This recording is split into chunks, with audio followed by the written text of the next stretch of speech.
Alright, so the new pump is in. Hooked up piping wise exactly the same as the old pump, same height, same fittings, which is good, especially the height issue. I did have to switch the flex watertight over to the left side. The other one was on the right side.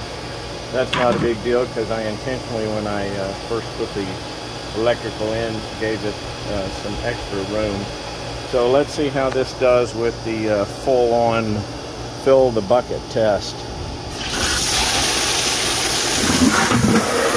Well, I would say it's got at least as much force coming out. And so now let's see how long it takes to fill the bucket. I don't have a timer, I'll just look at the video. I'll be honest, right now I'm not seeing a tremendous increase in flow. But we're going to give this guy a chance. What I will say is, in the past I've had some issues with pumps not meeting what they said their flow requirements were, including irrigation pumps. The one that I just took off was a booster pump, and it seemed to have the best consistent flow. It's interesting, I'm seeing a little bit of a oscillation in the pump. None of my pumps have ever been locked down, but you may be able to see that is shaking just a little. So we're getting up close to filling this, and I'll put times in my review.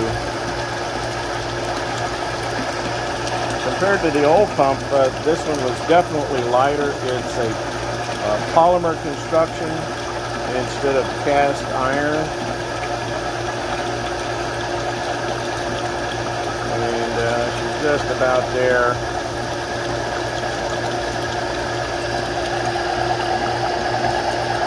So there's the overflowing. And now it's going to recharge the surge tank.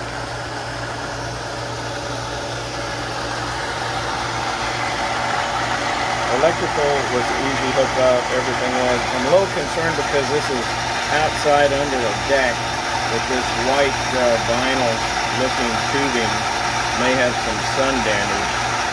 We'll see how that goes. I can always replace it later. Brass fittings going in. All in all, it looks like it's going to do the job. Flow rate is the issue, and flow rate against a no back pressure is an issue, because that's what I judged the other one on. And you'll see it runs about 40 psi right at the pump housing. And it kicked off somewhere between 40 and 50 last time. One thing they do have is you can adjust the pressure switch cutoff.